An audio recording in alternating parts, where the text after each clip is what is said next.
Today on Rappler, the Philippines expands its territory, adding Benham Rise, an underwater plateau off Aurora Province.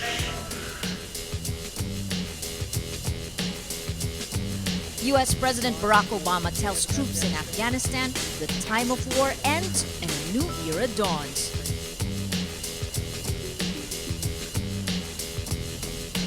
And Nobel laureate Aung San Suu Kyi backs down, takes the controversial oath of office as a member of Myanmar's parliament.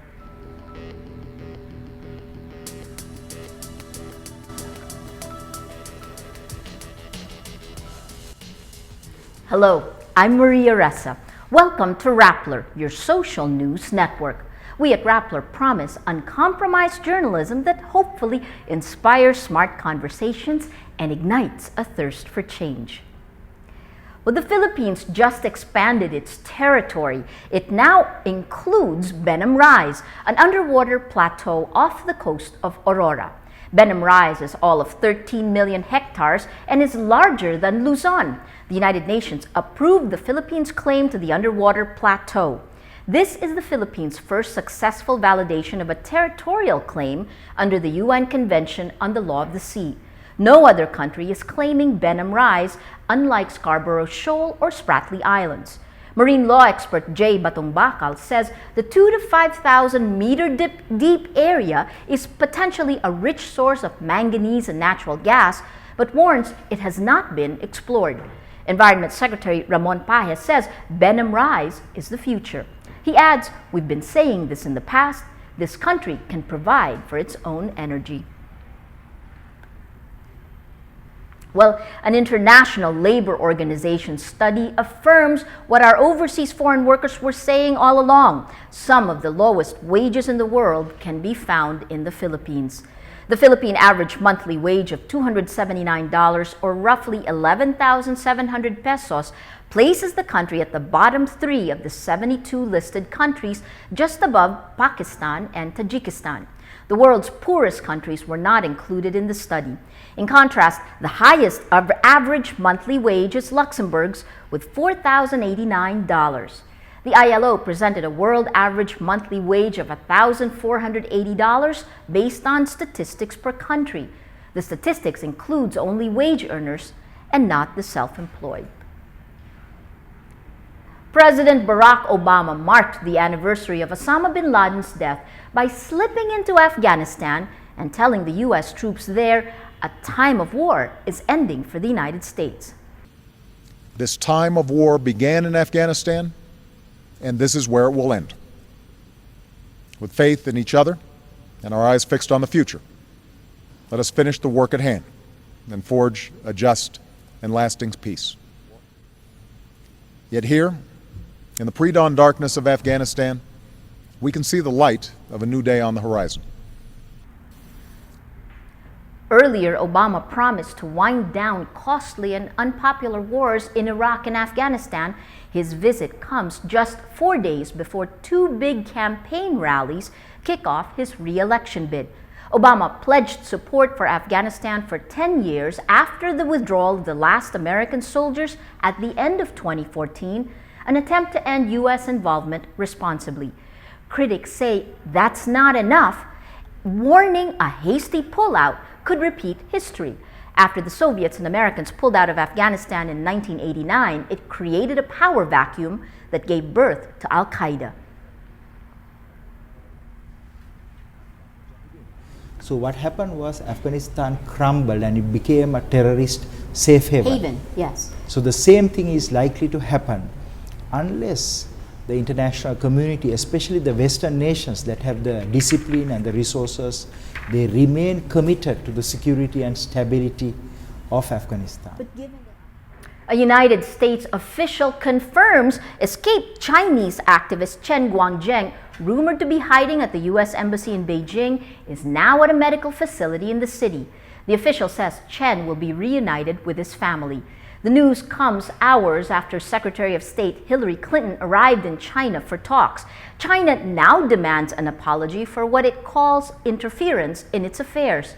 Chen angered Chinese authorities by exposing forced abortions and sterilizations under China's one-child policy.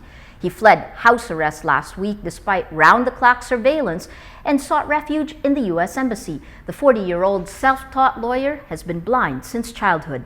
He thanked the United States for arranging his safety and told Clinton, "I want to kiss you." Well, pro-democracy leader Aung San Suu Kyi takes her oath as a member of Myanmar's parliament. Suu Kyi and members of her National League for Democracy read the parliamentary oath. Her party won 43 of 44 seats it contested last April. Earlier, Suu Kyi refused the oath, which pledges to safeguard and abide by the Constitution, objecting specifically to the term safeguard. She later conceded her position after Myanmar's president refused to compromise. The Nobel laureate's oath marks a dramatic turn in the fortunes of the 66-year-old. Suu Kyi lived under house arrest for most of the past 20 years and now plays a key role in her nation's transition to democracy. Well, now it's St. Teresa's College's turn to sue. The Catholic school filed criminal charges against the parents of 3 of its high school students for allegedly failing to supervise their children. The school banned the 3 from graduation ceremonies after officials saw the students' bikini photos on Facebook. Sunstar Cebu reports STC filed the case to, quote, affirm their parental responsibility in helping the school develop the students. According to the school's complaint, the parents violated the anti-child abuse law because they failed to supervise their children. The result, the girls engaged in vices and immoral acts, referring to the photos of the students wearing bikinis. The parents of the 3 girls went to court over the graduation ban. A Cebu city judge ruled the students should be allowed to attend graduation, but the school defied the order, saying it was deficient. Well, let's now look at Rappler's Wrap for today, a list of the 10 most important events around the world you shouldn't miss. At number 5, Manila hosts the 2012 Asian Development Bank meeting starting today, May 2. Foreign guests, including finance ministers, central bank executives, and top-ranking government officials, attend the meeting. The event highlights key industries that drive growth for the Philippines. On the first day, the ADB announces it raised $12 billion for anti-poverty efforts. For number 7, a British Parliament report declares media mogul Rupert Murdoch unfit to run a major international company. The report follows the probe into a hacking scandal that rocked Murdoch's News of the World newspaper last year. And at number 8, the Department of Health says it is closely monitoring a rare and deadlier strain of dengue first found in Cebu in Zamboanga City 2 years ago. The DOH says dengue cases are increasing, adding cases usually increase when there are new serotype strains. And finally, at number 10, Facebook introduces a new feature which allows users to declare organ donor status. The move aims to help millions of people waiting for organ donations. Facebook founder Mark Zuckerberg says the inspiration came from people using Facebook to solve social problems. The feature is not yet available in the Philippines.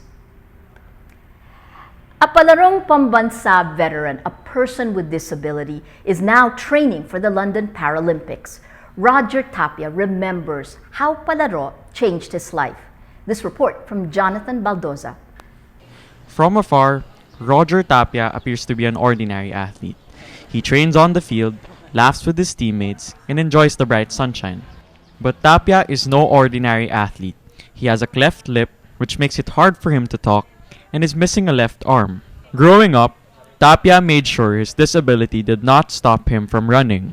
Nag-stop ako noong group 5 ako high school. Sumali ako sa mga laro sa amin sa pabugbog. Tapos sumali ako sa mga regular look sa Pangasinan. Tapos sumali ako sa palarong pangbansa.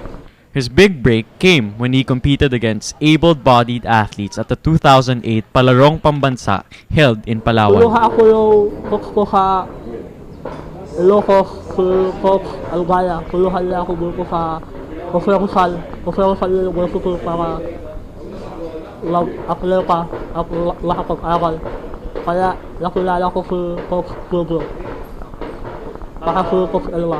Coaches noticed that even if disabled, Roger was an impressive athlete. Pansin namin sa kanya, nakakaiba yung talent niya compare kung normal man siya, mas magaling sana. Pero although talagang may kapansanan, ang na-observe namin, nakakasabay siya doon sa mga normal. Although superior yung normal, no? Kasi kumpleto. Pero sa other side, nakita namin, pagdating sa mga disabled, superior siya. Jojo Muros and his wife Elma, one of Asia's greatest track athletes and a proud Pinay Olympian, recruited Roger for an athletic scholarship in Jose Rizal University, which at that time was starting a track and field team. At first, Roger had a hard time in school, but after he started winning medals, he gained more confidence. In the recently concluded ASEAN Para Games held in Indonesia last December, Roger brought home 3 medals, 2 silvers for the 100-meter and 200-meter events, and a gold for the 400-meter event. This year, he is scheduled to compete in the London Paralympics, considered one of the biggest and most prestigious games for the disabled. So far, he's the only Filipino representative for athletics, a feat that makes his coaches proud and determined to train him even harder. So basta ang sabi ko naman sa kanya, kami mga coaches, nagmo-motivate sa kanya na gawin mo yung dapat mong gawin doon. Kasi ito na yung chance, ito na yung the highest, biggest na competition, yung Olympic. Lahat iyan yung ini-aim na makarating ka sa competition na yan. So napakalaking bagay na marating niya yon. Sana naman yung kumbaga sa gawin niya na lahat. Ipakita na niya kung ano man. Dahil hindi mo naman pwedeng atrasan, kaya nga nagpa-qualify ka, ngayon na na-qualify ka, gawin mo na kung hindi mo maka-break ng record. At least yung experience na makita mo na lumaban ka sa pare-pareho yung katangian, ipakita mo yung galing mo. Kayang-kaya ng Pinoy yan. Jonathan Baldoza, Rappler, Manila. Well, that's Rappler's Newscast for today, Wednesday, May 2, 2012. Visit Rappler.com and watch our newscast Monday to Friday. Tell us how you feel on our mood meter. I'm Maria Ressa. As we say at Rappler, tomorrow begins today.